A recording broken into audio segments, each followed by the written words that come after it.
한 주간 중에 하나님 말씀 우리 시편 102편 12절에서 28절까지입니다. 교독을 하도록 하겠습니다.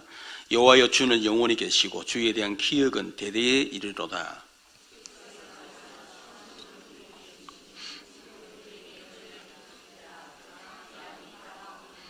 주의 종들이 시온의 돌들을 즐거워하며 그의 티끌도 은혜를 받나이다.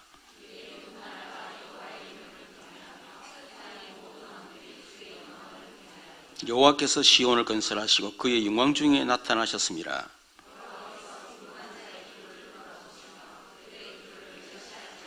이 일이 장래 세대를 위하여 기록되리니 창조함을 받을 백성이 여호와를 찬양하리로다.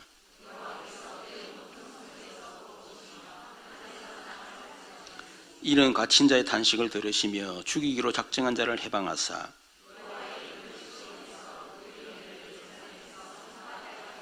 그때 민족들과 나라들이 함께 모여 여호와를 섬기리로다.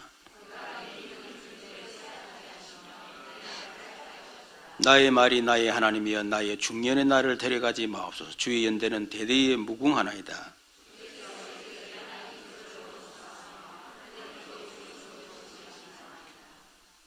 같이 읽겠습니다. 천지는 없어지려니와 주는 영존하시겠고 그것들은 다 옷같이 날거리니 어복같이 바꾸시면 바뀌려니와 주는 한결같으시고 주의 연대는 무궁하리다. 주의 종들의 자손은 항상 안전히 거하고 그의 후손은 주 앞에 굳게 서리다 하였도다. 아멘. 우리 그리스도 1단계 하면 고백합니다. 예수님이 누구십니까? 시작. 주는 그리스도시요 살아계신 하나님의 아들이십니다. 그리스도는 하나님을 만나는 길이 되십니다. 죄와 저주에서 해방이 되십니다. 사단을 이긴 승리가 되십니다. 그 예수님이 나와 무슨 상관이 있습니까? 우리 적용해서 또 고백합니다. 주는 그리스도시요 살아계신 하나님의 아들이십니다. 그리스도는 하나님을 만나는 길이 되시며 내 모든 삶의 주인이 되십니다. 죄와 저주에서 해방이 되시며 나에게 죄와 저주에서 해방을 주셨습니다. 사단을 이긴 승리가 되시며 나에게 사단을 이길 권세를 주셨습니다. 아멘.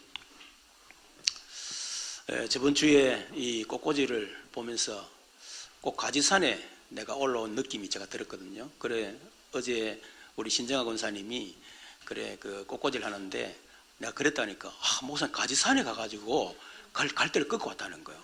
그래서 내가 보고 야, 참 대단하다. 진짜 이 속에 진짜 기도와 이 정성과 모든 헌신이 다 들어가는구나 그런 생각을 했는데 오늘은 또 코스모스입니다. 올라오는데 나오나 코스모스 길인가? 그거 생각나는 거죠.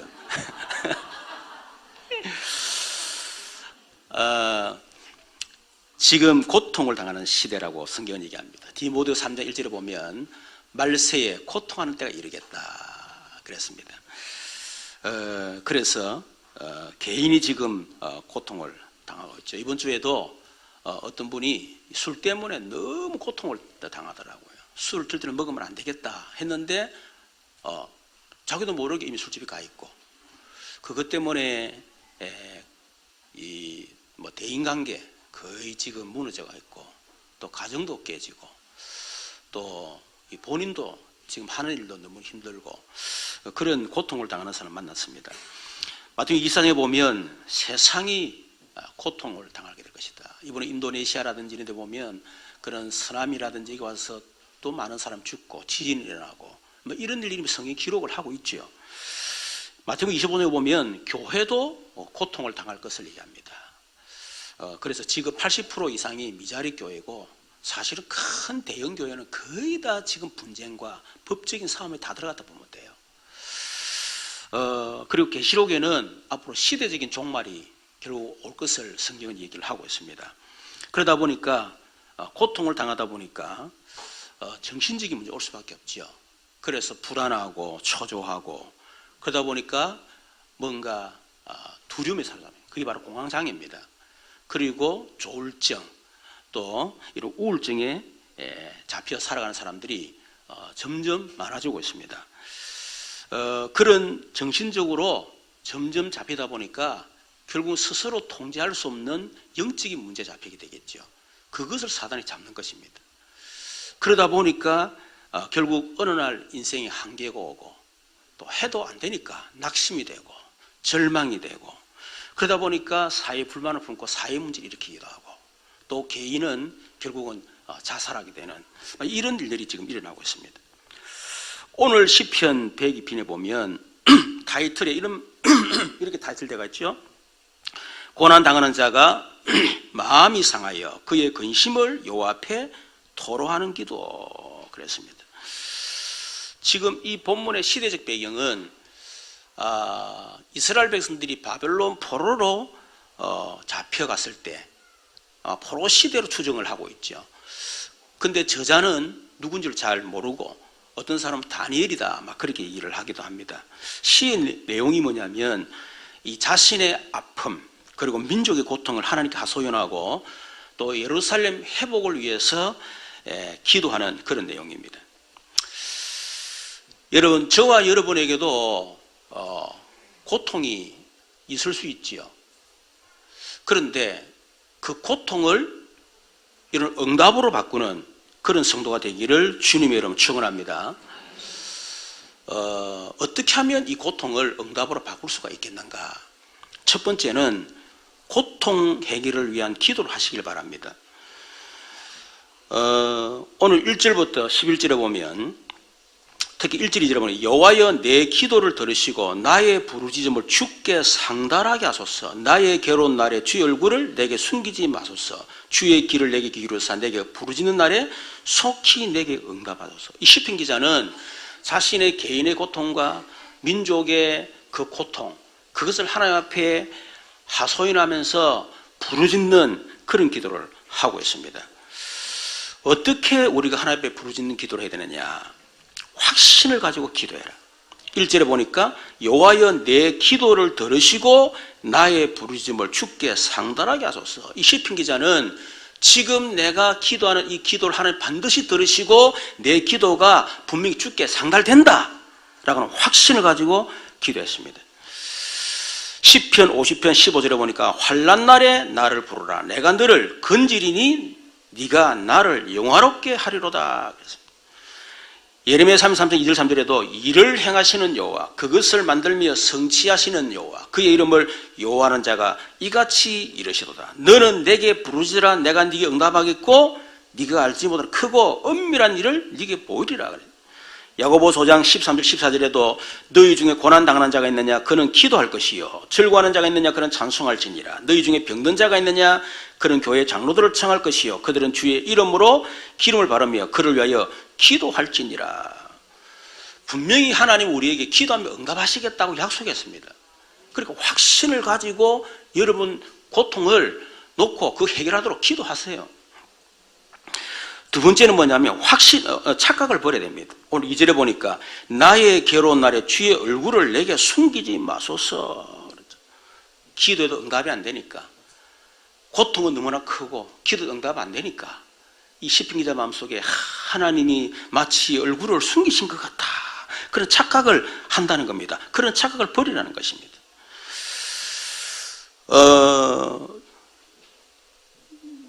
어떤 사람이 이렇게 눈길을 탁 걷다가 뒤로 딱 들어보니까 이 발자국이 2개밖에 없는 거예요. 그래서 하나님 아니 너무나 평안하고 평탄하고 아무 일 없을 때는 발자국이 4개더만 나와 동행하시더만은 어떻게 이렇게 눈이 오고 고통스러울 때 발자국이 2개밖에 없습니까? 도대체 주님 어디 갔습니까? 그러니까 하나님이 그런 음성 들리더랍니다. 야, 그 발자국은 네 발자국이 아니라 내 발자국이다. 내가 너를 업고 달렸다. 그러니까 우리는 잘못하면 고통이 너무 크다 보니까요 주님이 안 보이는 거예요. 그렇죠? 우리 그 성경에 보니까 예수님이 베드로에게 야 물리로 건너라 했더만 베드로 건너가다가 어떻게 해요? 믿음으로 탁 갔다가 갑자기 풍랑이 확 들닥치니까 주님이 안 보이는 거예요. 풍랑 보고 그냥 물에 빠져버렸거든. 저와 여러분이 주님 안 바라보고 풍랑 바라보면 결국 물에 빠져 죽게 되는 겁니다. 여러분에게 오는 모든 고통 또 여러 가지 이 어려운 일들이 있지만은 우리와 함께 하신 주님은 그 고통을 해결할 수 있는 능력이 있는 분임을 믿으시기를 주님의 이름으로 축원합니다. 착각을 버리라. 그리고 조급함을 버려야 됩니다. 2절에 보니까 주의 귀를 내게 기울여서 내가 부르짖는 날에 속히 내게 응답하소서. 응답이 안 되니까 속히 응답해 주시오. 너무 고통스러워 그럴 수 있겠죠. 그렇죠. 조급함을 버리라는 겁니다.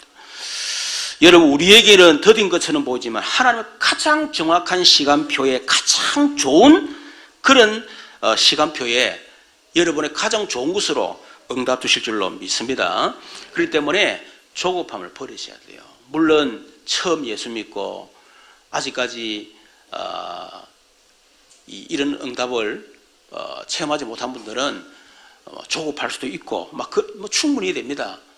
그러나 좀 지나고 나면 하나님이 가장 정확한 시간표, 가장 좋은 시간표, 하나님은 가장 좋은 것으로 하나님에게 주셨구나 하는 것을 분명히 알게 되는 그런 때가 올 것입니다.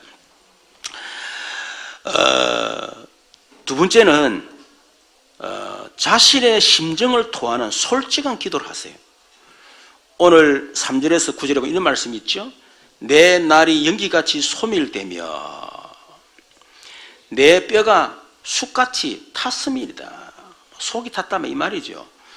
내가 음식 먹기도 잊었으므로 내 마음이 풀같이 시들고 말라 버렸사오며 나의 탄식 소리로 말미암아 나의 살이 뼈에 붙었나이다. 배 가지고 붙다 이 말이죠.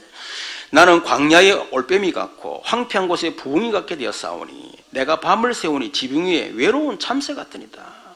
외롭다는 겁니다. 내 원수들이 종일 나를 비방하여 하며 내게 대항하여 미칠 듯이 날뛰는 자들이 나를 가리켜 맹세하나이다. 나는 죄를 양식같이 먹으며 나는 눈물 섞인 물을 마셨나이다. 주의 분노와 그래서 이 지금 시편 기자는 자신의 심정을 그대로 토하는 솔직한 기도를 했어요. 여러분, 하나님은 우리 아버지십니다. 우리는 하나님의 자녀입니다. 그렇기 때문에 우리 하나님은 우리가 무슨 말해도 상관없어요. 다시 무슨 기도로도 상관없다는 겁니다.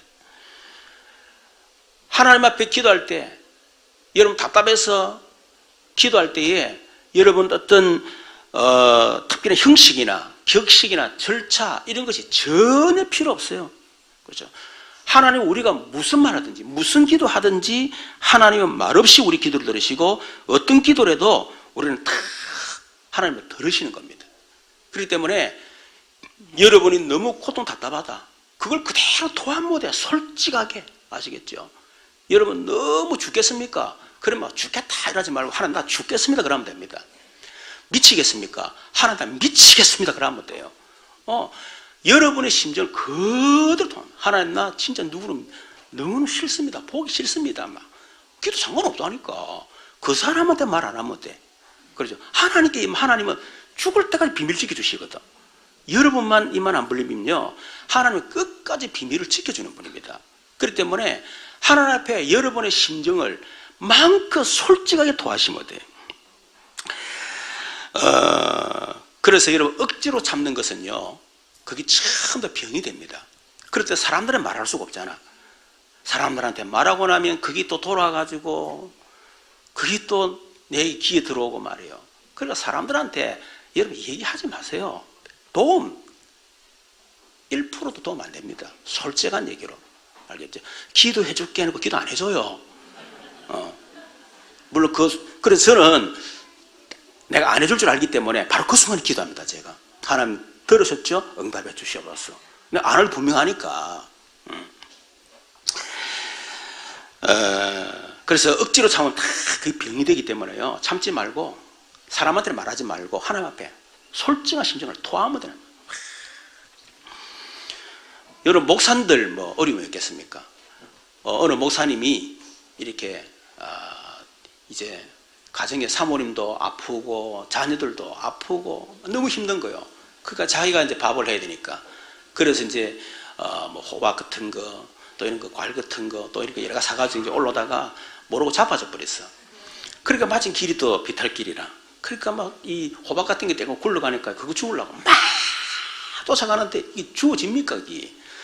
푹 주저앉아가지고 하나님 입장 바꿔놓고 생각해 보이소. 여러분 하나님은요 그런 솔직한 기도를 좋아하십니다. 형식적이고 가정스러운 기도가 아니라 솔직한 기도 그걸 좋아하는 거예요. 여러분, 우리가 하나님 앞에 자신의 심정을 솔직하게 우리가 토로하고 기도만 해도 굉장한 치유가 일어나요. 그래서 미국 같은 경우는 이렇게 얘기를 들어주는 그런 직업이 있지 않습니까? 무슨 말 하든지 다 들어줘요. 실컷 2시간 얘기하고 돈 딱 주고 놓고 그것만 해도 막 속이 풀린다면서 고맙다 하면서. 그래서 천주교에서는 참 어떻게 보면 좋은 게 뭐냐면 신부한테 고해성사하잖아요. 신부님, 저는 언제 어떻게 이렇게 했고 이렇게 된 문제가 있고 이렇게 뭐 그것도 좋은 건 아니지만은 어찌됐든 간에 그렇게 해서라도 뭐 자기한테 도움이 된다면 그것도 좋은 거겠죠. 세 번째는 하나님 앞에 서는 기도를 해라. 여러분, 처음에는 우리가 문제와 고통이 뭐냐면 막 부르짖는 기도합니다. 막 금식도 해가면서 울고불고 기도하면서 막 기도합니다. 응답해달라고 해결해달라고 막 기도합니다. 그러다가 나중에는 막 우리 자신을 막 울분을 터뜨리는 하나님 솔직한 기도하죠. 힘들어 죽겠습니다. 죽고 싶습니다. 막 기도를 해요. 그래 기도를 하다 보면 우리는 하나님의 백성, 언약의 백성이기 때문에 그렇게 기도하고 울부짖고 하다가 하나님 앞에 탁 서게 돼 있어요. 그렇죠. 하나님 앞에. 다르게 말하면 하나님 앞에서 자신을 탁 돌아보는 기도를 하게 되는 거예요. 처음에는 문제 해결, 그거 놓고 울부짖고 막 그것 때문에 속이 상해서 막 울기도 하고 그렇게 하다가 언약의 백성이니까 자기도 모르게 하나님 앞에 탁 서게 되는 거예요. 하나님 자신을 돌아보게 되는 겁니다. 오늘 10절 11절에 그랬죠. 주의 분노와 진노로 말미암이라. 주께서 나를 들어서 던지셨나이다. 알고 보니까 그것이 주님의 분노고 주님의 진노로 말미암아 이런 일이 났구나. 고백하죠. 여러분, 처음에는 우리가 사람도 탓하고 환경도 탓하고 원망도 하고 막 그렇게 합니다. 그렇죠. 그러다가 진짜 우리가 기도 속에 딱 들어가면요, 하나님이 우리 양심을 통해서 말씀하시는 성령의 음성을 듣게 했어요. 그래서 여러분, 처음에는 문제가 왔다 그냥 기도하세요. 부르짖는 기도를 하든 금식하며 산기도 하든 막 기도하세요. 그러다가 속에 있는 거 다 토로하고 그러다가 마지막에 내 거 다 털어놓고 나면 그때 하나님 앞에 서게 되는 거예요. 하나님, 도대체 왜 이렇습니까? 내 인생이 왜 이렇게 됐습니까? 우리 가정이 왜 이렇게 됐습니까? 질문하면 하나님께서 우리에게 하나님의 음성을 다 들려주시는 거예요. 저 같은 경우도 97년도에 막 보니까 막 성도들이 막 떨어져 나가잖아요. 몇십 년에서 막 떨어져 나가고 나중에는 막 사람 보는 것 자체가 저는 막 이상하게 막 힘들더라고.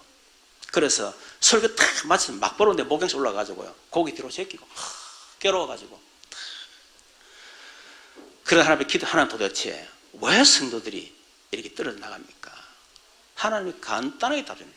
네가 진짜 복음 전했으면 떨어져 나갔겠냐? 네가 올바른 복음 전하지 않고 네가 그래서 성도들이 떨어져 나간 거 아니냐? 그 생각을 주시더라고요. 그래서 하나님 알았습니다. 내가 지금부터 원색적인 복음을 전하겠습니다. 여러분, 그것도 제 결단인 거예요. 저는 문제가 오고 여러 가지 어떤 일이 생길 때마다요, 언제든 하나님 앞에 저는 질문하는 기도를 합니다. 그런데 하나님은 한 번도 빠짐없이 성도 탓이다, 장모님들 탓이다, 누구 탓이다 그렇게 말한 적이 없어요. 저도 인간이다 보니까 처음에는 그렇게 생각가지고 하죠. 그런데 기도하면 하나님은 한 번도 누구 탓이라고 말한 적이 없어요. 내 자신을 돌아보게 만들고 그 속에는 하나님의 계획을 발견하게 만들고 나를 갱신하게 만들고 전부 다 그렇게 했습니다. 그런데 우리가 문제가 왔을 때 문제 해결을 위한 기도, 그것 때문에 문제 해결해서 막 부르짖기도 하고 울기도 하고 내 솔직한 심령을 토하기도 하고 내 자신을 돌아보기도 하고, 물론 그런 기도하지만 그런 기도는 사실은 한계가 있죠. 그래서 우리는 고통 속에 있는 숨겨져 있는 하나님의 계획을 발견하는 기도를 해야 됩니다. 오늘 이스라엘 백성들이 바벨론 포로로 잡혀갔는데 이 고통 속에 하나님의 숨겨지는 계획이 있다는 것을 시편 기자 발견한 거예요. 오늘 12절 17절 이런 말씀이 있죠. 여호와여 주는 영원히 계시고 주에 대한 기획은 대대에 이르리로다. 주께서 일어나사 시온을 긍휼히 기시리니 지금은 그의 은혜를 베푸실 때라. 정한 기한이 다가옴이라. 주의 종들이 시온의 돌들을 즐거워하며 주의 티끌로 은혜를 받나이다. 여러분, 하나님의 계획이 뭡니까? 지금 이스라엘 백성들이 바벨론 포로로 잡혀갔지만 지금 현재 당대 언약의 백성, 포로로 잡혀있는 그들을 향한 하나님의 계획이 뭡니까? 하나님의 정한 시간표가 있다는 겁니다. 12절에 보니까 여호와여 주는 영원히 계시고 주에 대한 기억은 대대에 이르리로다. 하나님은 기억을 잊어버린 적이 없습니다. 우리가 볼 때는 너무 고통스러우니까 하나님이 잊어버린 것처럼 보이지만 하나님은 하나님의 기억을 잊어버린 적이 없어요. 그래서 13절에 주께서 일어나사 시온을 긍휼히 기시리니 지금은 그에게 은혜를 베푸실 때라. 지금 하나님의 정한 시간표가 뭡니까? 지금은 우리가 하나님의 은혜를 받을 시간표다. 지금 내게 고통이 있는 것처럼 보이지만 하나님이 지금 나에게 지금 향하신 하나님의 계획이 뭐냐? 그 고통 속에서 하나님의 은혜를 받으라. 정한 기한이 다가옵니다. 그랬습니다. 여러분, 정한 기한이 뭡니까?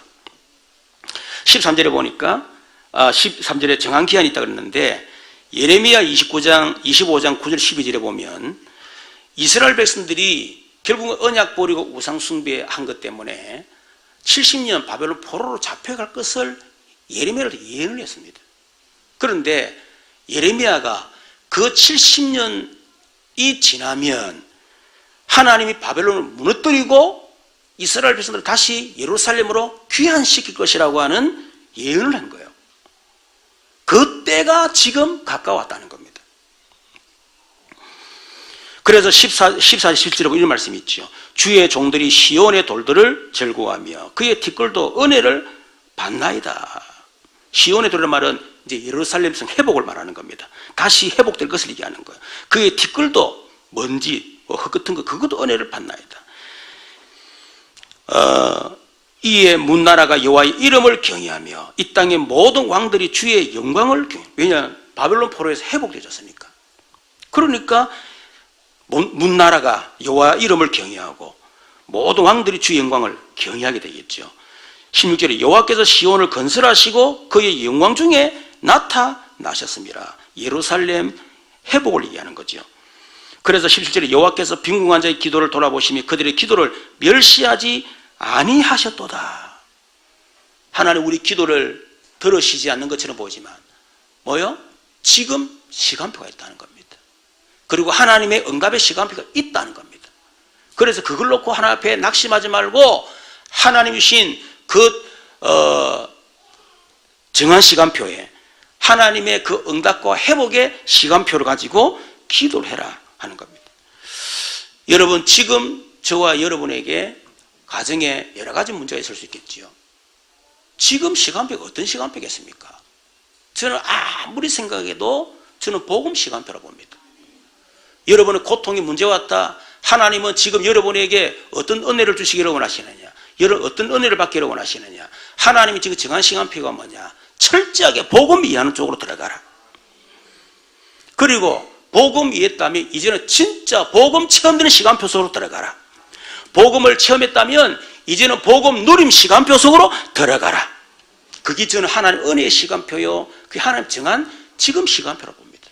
그러면 하나님이 응답과 회복의 시간표를 주시는데 저와 여러분이 고통 때문에 지금까지 문제 놓고 기도했지만은 그게 아니고 하나님 고통을 해결하는 것이 아니고 하나님은 이 고통 속에서 하나님 나를 복음 속으로 들어가게 만들고 더 복음을 이해하게 만들고 더 복음 체험하게 만들고 복음 누림 시간표 속으로 들어가기를 원하시구나. 그 깨닫고 그 속으로 들어갈 때 여러분이 더 들어가는 만큼 고통이 해결될 줄로 믿습니다.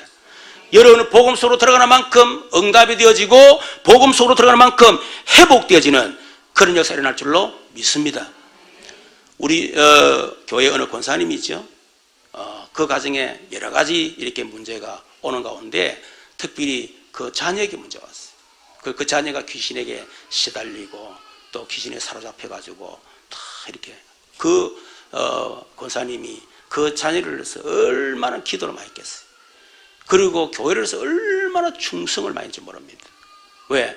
하나님 앞에 이렇게 충성하면 하나님이 나를 봐줘가지고 우리 아들을 고쳐줄까 싶어가지고 내가 이렇게 부르짖 기도하면 하나님이 혹시나 내 기도 들어가지고 우리 아들을 고쳐줄까 싶어가지고 그래서 기도하고 교회에서 그렇게 충성 봉사하고 그랬던 거예요. 어느 정도 했냐? 실컷 봉사하고 예배 시간을 줄 만큼 그 정도로 막 온몸을 바쳤어. 그런데 해결이 안 되는 거예요.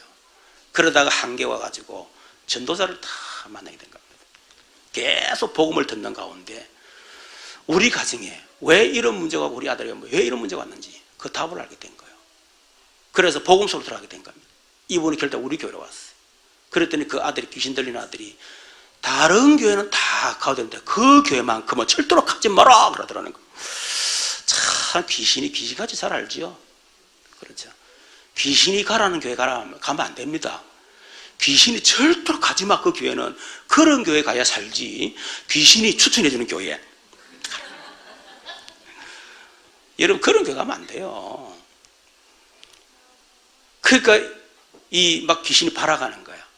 그러니까 권사님 막 기도하니까 막 이렇게 뭡니까 이렇게 딱 뭐라 그러죠 이렇게 뭐 비웃듯이 막 하더라는 거. 그래도 막 그런데 이번 주에 그 아들이 복음을 받고 여러분 하나님의 자녀가 되었습니다. 새벽마다 바깥에 나가서 돌아다니는 아이들이요. 계속 권사님이 그리스도 이름을 흑암을 꺾고 자신이 복음서로 계속 들어오는 가운데 일단 자신이 해방이 되고 자신이 거기서 자유함을 얻게 되고 힘을 얻게 되고 그런 가운데 계속 복음 들어가는 가운데 여러분 그 아들이 지금은요 아예 새벽에 안 돌아다니는데 이래가지고 하나님이 막 증거를 주신다는 거죠. 그러니까 하나님의 시간표는 우리가 부르짖고 막 통해자복하고 뭘 하고 그것도 물론 중요하지만 더 중요한 것은요 우리 자신 하나님의 정한 시간표 속에 하나님의 응답과 회복의 시간표 속으로 들어가는 것이 더 큰 하나님의 계획이다. 그리고 후대에 대한 하나님의 계획이 있죠. 오늘 18절에 보니까 이런 말씀이 있습니다. 이 일이 장래 세대를 위하여 기록되리니 창조함을 받은 백성이 여호와를 찬양하리로다. 후대에 대한 하나님의 계획이 있어요. 저와 여러분에게 말로 할 수 없는 고통이 오고 문제가 왔다. 여러분 우리 자신은 끊임없이 하나님 복음의 시간표 속으로 계속 들어가기를 원하십니다. 그러나 그거로 끝나는 것이 아니고 그 고통 속에 우리 후대들 하나님의 계획이 있다는 거예요. 여러분 출애굽 이후에 하나님께서 유월절 절기를 만드시고 이 절기를 매년 지켜라.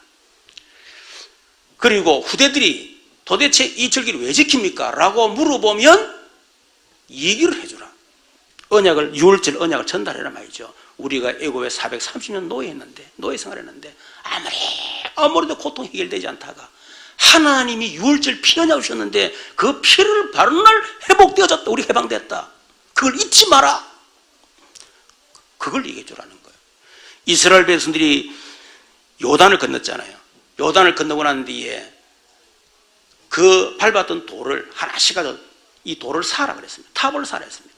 나중에 후대들이 도대체 이게 무슨 탑입니까 할 때 우리가 가나안을 향해 가는 가운데 요단 강이 가로막혔을 때 그때 우리가 언약궤를 앞세우고 갔더니 요단이 갈라진 역사였다. 그 증거로 이렇게 그런 역사가 있다는 그걸 증거하라는 겁니다. 여러분 저와 여러분 고통당하는 것은 우리 후대들에게 여러분의 고통을 통해서 여러분이 체험한 그 그리스도 그 복음의 비밀을요 후대들에게 심으라는 겁니다. 더 이상 우리 후대들이 우리처럼 복음 놓치고 언약 놓치고 더 이상 고통당하지 않고 진짜 하나 앞에 제대로 응답받는 서밋으로 서도록 하기 위해서 우리의 고통을 통해서 아이들에게 복음을 심어라. 언약을 심어라. 그렇지 않으면 우리 후대들이 또다시 여러분 노예로, 포로로, 속국으로 전 세계에 유리방황하는 그런 때가 올 것이기 때문에, 그래서 우리에게 먼저 고통을 줘서 언약을 심게 만들고 복음으로 담나게 만들고 그 언약을 전달을 시키라는 겁니다. 여러분, 언약 전달 한이 있어야 돼요. 언약 전달은 내가 내 속에 심어진 한이 없으면 절대로 언약 전달 하지 않습니다.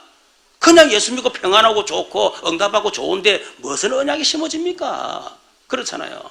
그래서 하나님이 언약을 우리 속에 심기 위해서 우리 몸에 상처를 내고, 여러분 가정에 여러분 자녀들에게 하나님께서 문제를 허락하셔가지고 언약을 심도록 만드는 거예요.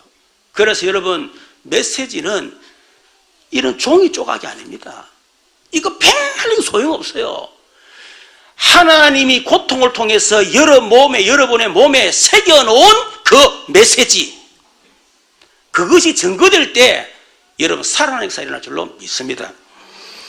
그리고 하나님은 고통을 통해서 민족과 세계 복음화를 하나님의 계획이 있습니다. 오늘 19절 22절에 보니까 여호와께서 그의 높은 성소에서 굽어보시며 하늘에서 땅을 보셨으니 이는 갇힌 자의 탄식을 들으시며 주기로 정한 자를 해방하사 여호와 이름을 시온에서 그 영예를 예루살렘에 선포하게 하려 하심이라. 이유가 뭡니까? 그때에 민족들과 나라들이 함께 모여 여호와를 섬기리로다. 사도행전 8절에 보니까 오직 성령이 너희에게 임하시면 권능을 받고 예루살렘과 온 유대 사마리아 땅 내 증인되리라 말씀하셨습니다. 여러분, 이 지구상의 문제는 창세기 3장 하나님 떠난 문제예요. 그 결과로 온 저주와 재앙이요, 그 저주 재앙 배후에 눈에 보이지 않는 인간을 멸망시키는 사단의 역사입니다. 여러분, 그렇기 때문에 이 지구상에 들어닥친 그 고통, 그 문제 해결은 해답은 오직 그리스도밖에 없는 것입니다. 오직 예수밖에 없는 것입니다. 그래서 하나님은 오직 그리스도, 오직 예수, 여기에 오직의 증인으로 하나님 서도록 해서 하나님께서 여러분에게 진짜 오직 그리스도, 오직 예수가 아니면 안 되는 그런 영적인 문제를 허락하셔가지고 여러분이 진짜 오직 그리스도를 체험하고 오직 예수를 체험하도록, 그래서 체험한 여러분을 통해서 지구상에 고통당하는 사람들에게 가서 오직 그리스도, 오직 예수만 말하는 그런 증인으로 여러분 서기를 원하시는 것입니다. 여러분, 저도 제게 온 여러 가지 영적인 문제로 인해서 내 자신도 무너지고 가정도 경제도 교회도 다 무너질 때에, 그때 제가 완전 복음 속에 들어갔습니다. 복음 들어갔더니 하나님이 저를 먼저 회복시키시고 가정의 문제를 해결하시고 하나님께서 증거를 주셨습니다. 그런데 하나님이 그 체험한 그것을 가지고 하나님은 전국으로 저를 오직의 증인으로 저를 사용해 주셨어요. 그러다 하나님 시간 보게 되니까 지금은 전 세계로 하나님께서 저를 오직의 증인으로 사용하시는 거였죠.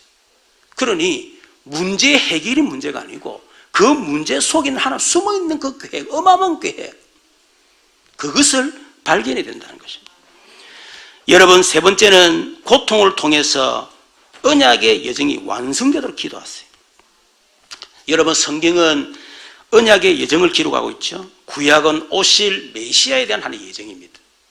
그래서 창세기 3장 15절 여자의 후손 메시아를 보내겠다 약속하셨고, 그 약속을 창세기 11절에 3절에 아브라함에게 주신 것입니다. 그래서 아브라함의 씨를 통해서, 그리고 하나님 지시한 바로 그 땅에 보낼 것을 약속했습니다. 그 언약이 아브라함의 후손이었던 유다 지파에게, 유다에게 전달됐죠. 창세기 49장 8절에 10절에 유다 지파를 통해서 오게 될 것이다.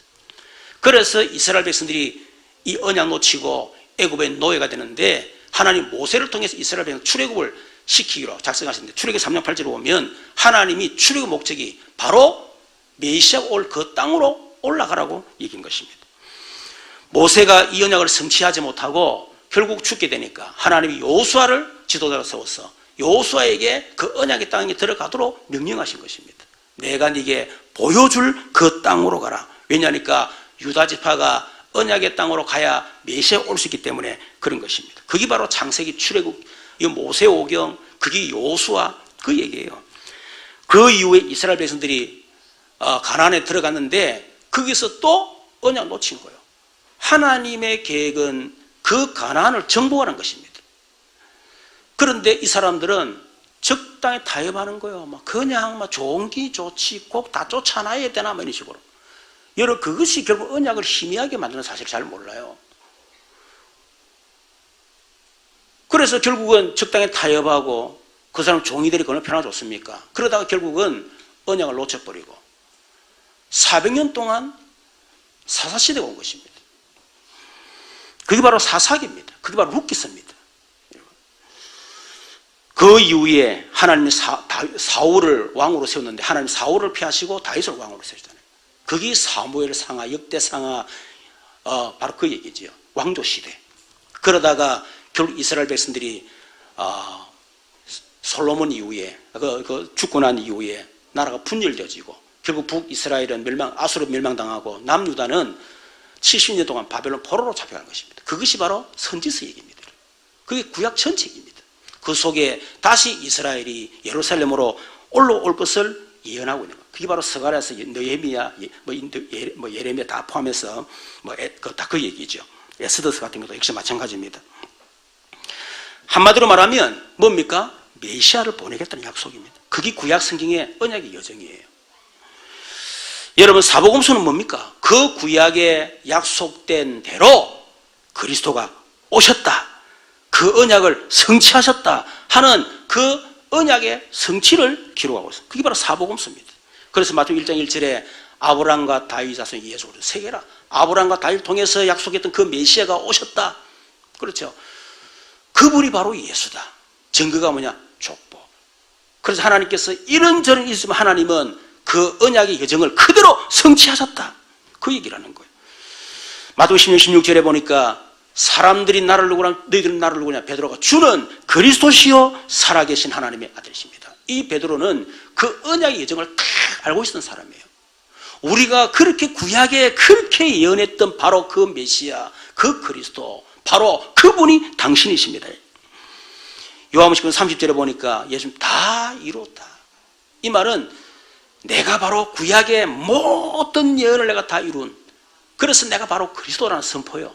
그리고 그 갈보리 십자가에서 우리 인간의 모든 문제를 다 끝냈다고 하는 그것을 선포를 하신 것입니다. 다시 말하면 언약을 성취하신 거죠.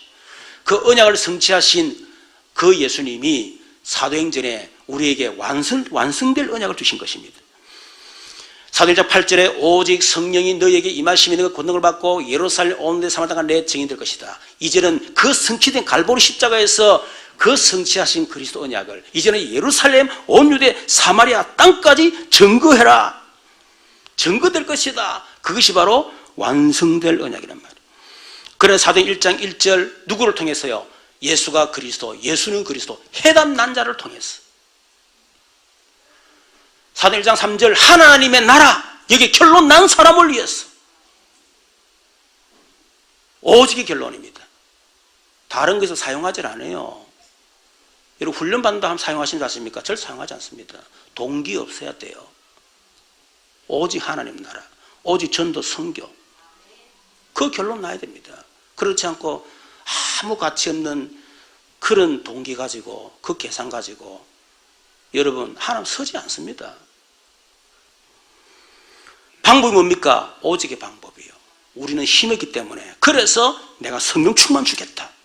이 능력 받아라. 능력 받으면 예루살렘을 사마리아가 내 증인이 될 것이다. 그래서 이 성령 충만 받은 초대교회, 성령 충만 받은 초대교회 성도들을 통해서 하나님은 이 언약을 완성해 나간 것입니다. 마태복음 2장 14절에 보니까 모든 민족의 복음이 증거돼야 그제야 끝이 오게 될 것이다. 그때가 언제입니까? 계시록에 예수님의 재림을 얘기하는 거예요. 그게 바로 사도행전, 서신서, 계시록. 성경은 한마디로 말하면 언약 여정을 기록하고 있다. 구약은 언약의 여정에 대한 약속이고 사복음서는 그 언약의 여정에 대한 성취고 사도행전부터 계시록까지는 언약 완성의 여정. 여러분, 저와 여러분은 이 언약의 여정 속에 있는 성도요, 언약의 여정 속에 있는 우리 교회임을 믿으시기를 축원합니다. 그래서 우리는 하나님 우리 주신 영원한 언약을 붙잡아야 되는 겁니다. 그리스도와 세계복음화. 그 속에 우리 주신 평생의 언약, 우리는 언약의 여정을 어떻게 우리가 완성합니까? 100지교를 통한 50개 교회 공동체, 그걸 통해서 50명 성교사 파송, 150명 후원, RUTT 공동체를 통해서 이 언약을 그 여정 속에 우리가 있다 그 말이에요. 지금도 이면적 계약, 그 평생 언약을 위해서 하는 나에게 주신 이면적 계약이 뭐냐? 한 지교를 통한 4가지 응답. 지금 여러분 인생이 그 한 지교회라고 하는 그 언약의 여정 속에 저와 여러분이 있는 것입니다. 만약 여러분이 그 영원한 언약 평생 이면적 계약을 놓쳐버렸다, 그거 놓치고 신앙생활한다, 그걸 보고 여러분 영적 방황이라는 거예요. 신앙생활 이유를 놓치고 신앙생활하는 거예요. 그렇죠? 그거 놓치고 우리 하나님 앞에 부르짖고, 그거 놓고 하나님 앞에 뭡니까? 금식 삼기도 하고, 방황 놓치고, 인생의 여정을 놓쳐버리고, 그래서는 안 된다는 것입니다. 그렇기 때문에 우리가 인생의 여정을 알고 나면, 빌립보 1장 6절에 우리 안에 착한 일을 시작하시니가 그리스도 예수의 날까지 이루실 줄을 내가 확신하노라. 하나님이 알고 보니까 우리의 고통을 주신 것은 고통을 해결하기 위한 하나님의 계획도 있지만, 그 속에 하나님의 숨은 계획을 우리가 발견하고 그 속에 있는 인생의 여정, 그것을 완성시키기 위해서 하나님이 나를 그 고통을 속에 하나님 그 고통을 허락하셨구나, 그걸 알게 되는 겁니다. 여러분, 저와 여러분에게 지금 당하고 있는 고통과 많은 문제는 전부 다 여정입니다. 저는 진짜 저희 인생을 돌아보니까요, 하나님이 정말 오직 그리스도 전도와 선교나 그 여정 속에서 저를 완벽하게 너무 인도하신 거죠. 너무 감사할 만큼. 그러니까 지난날 과거를 보면서 여러분 상처가 하나도 없습니다. 이전에는 얼마나 상처가 많은지 몰라요. 상처가 많았었어요. 부모에 대한 상처도 있고, 가난에 대한 상처도 있고, 무능에 대한 상처도 있고, 이상한 실패에 대한 상처도 있고, 온 상처투성이밖에 없었어요.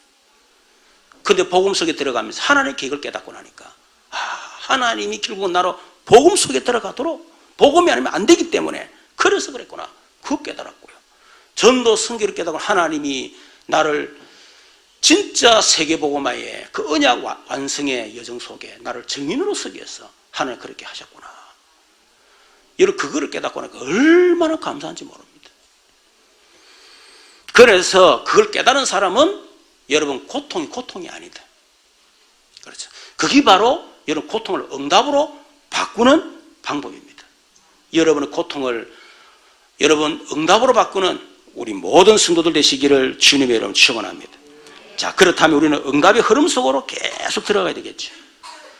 응답을 방해하는, 이미 우리는 언약 여정 속에 와 있는 사람 아닙니까? 그렇죠.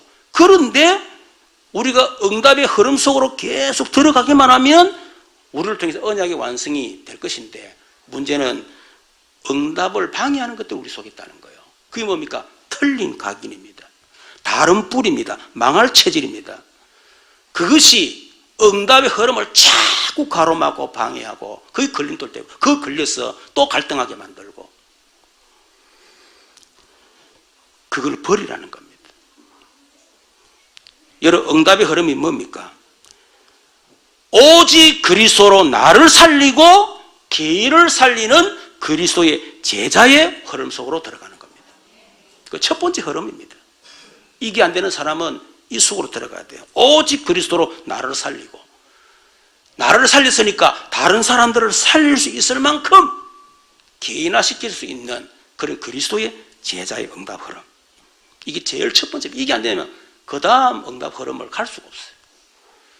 두 번째는, 그게 되는 사람은 이제는 현장을 살리고 한 지역을 살리는 전도 제자의 응답의 흐름 속으로 들어가기를 바랍니다. 이것 때문에 방해되는 거 있다, 버릴 뿐 못해요. 응답 받지 못하고 내게 방해하는 그것들은 여러분, 하여튼 우리는 정말 결단하고요, 그 속으면 안 됩니다. 알겠죠? 속으면 안 돼요. 여러분, 우리 응답 받고 안 받고는 큰 차이지 않습니다. 훈련의 차이지 않습니다. 우리는 훈련을 더 받을 것이죠. 천만의 말씀, 내 틀린 각인, 다른 뿔이 망할 체질을 버리지 않으면 훈련 받을수록 더 이상하게 들어온다니까. 더 이상하게. 이게 머리는 등기 있는데 안 되니까 다른 게 자꾸 들어오는 거예요. 속으면 안 돼요. 세 번째는 진짜 한 지역을 살릴 그런 전도제의 응답을 받는 성도들은 이제는 한 나라를 살리고 237개 나라를 살릴 선교 제자의 흐름 속으로 여러분 들어가기를 주님으로 축원합니다. 그래서 저는 내 마음에 우리 천 성도가요, 앞으로 100지교를 되게 50개 교회 공동체가 세워지면 그 50개 교회의 목회자 있을 거 아니에요. 목회자. 그렇죠. 그리고 그 50개 교회의 중직자, 그리고 50개 교회를 진짜 살리는 제자가 있습니다. 그 팀이 한 팀이 탁 돼가지고 진짜 한 나라를 사는 한 교회. 여러분, 저는 그걸 언약으로 붙잡고 있어요. 그래서 수요일에 얘기했습니다. 저는 꿈이 우리 교회를 여러분 몇천 명, 몇만 명 모으는 거 저는 원하지 않습니다. 나는 큰 교회 원하지 않아요. 나는 그냥 한 명의 선교사 파송, 3명의 선교사를 후원할 수 있을 정도의 교회를 원합니다. 그게 500명이 될 수 있겠죠. 만일 된다면 400명이 될 수 있겠죠. 만일 300명이 된다 그러면 300명 하면 돼요. 300명 교회를 50군데 세우는 겁니다. 그래서 50명 선교사를 파송하는 거예요. 150명에서 후원하는 교회로. 여러분, 그거면 되잖아요. 우리 교회 하나 크게 져가지고 몇층 모은다. 여러분, 거기에 들어가는 인건비, 들어가는 여러 가지 운영비, 여러분 들어가는 엄청 쓸데없이 들어가는 돈들이 엄청나게 많습니다. 저는 그렇게는 하지 않겠다. 언젠가는 교회는 무너집니다. 여러분, 3차 세계 터져버리면요, 몇천억 들어가 지은 교회 한 마리 폭발해버려요. 그것을 위해서 우리 성도들이 빚을 내가면서 거기에 투자를 해야 되겠습니까? 나는 그거는 낭비다 생각하고 있습니다. 적어도 한 명의 선교사, 3명의 선교사를 후원할 정도의 교회, 그리고 무슨 교회 잘라서 50개 교회 공동체를 세우는 거예요. 그래서 결국 울산에 RUTC 공동체를 세우는 것입니다. 그래서 정말 요람에서부터 무덤에까지 우리 성도들의 태어나서 죽을 때까지 모든 스케줄이 그 공동체 속에 있고 그 프로그램이 공동체 속에 있고, 그래서 현장 문화 경제 정보가 하는 그런 교회를 만들어야 된다. 그것이 저는 우리 교회 신 응답의 흐름이라고 보고, 그 응답의 흐름을 놓고 지금도 계속 인도받고 있습니다. 그래서 저와 여러분의 고통이 아님을 깨닫고 고통을 응답으로 바꾸는 우리 모든 성도 되시기를 주님의 이름 축원합니다. 우리 말씀 생각하면서 같이 한번 기도하도록 하십시다. 지금은 우리 주 예수 그리스도의 크신 은혜, 우리 하나님 놀라우신 사랑과 성령님의 내주는 교통 충만 역사하심이 고통을 통해서 응답의 시간표 속으로, 정인의 시간표 속으로 나를 살리고 개인을 살리며 한 지역을 살리며 한 나라 237개 나라를 살릴 정인으로 서임받기로 결단하는 우리 모든 성도들 머리, 이들의 가정과 업과 산업과 또 경제와 우리 자녀들, 또 우리 태중에 있는 렘넌트, 또 군에 해외에 있는 렘넌트 우리 선교사들, 특히 전 세계 교회, 한국 교회, 특히 이 나라 이민족 위에 지금부터 영원토록 항상 함께 계실지어다. 아멘.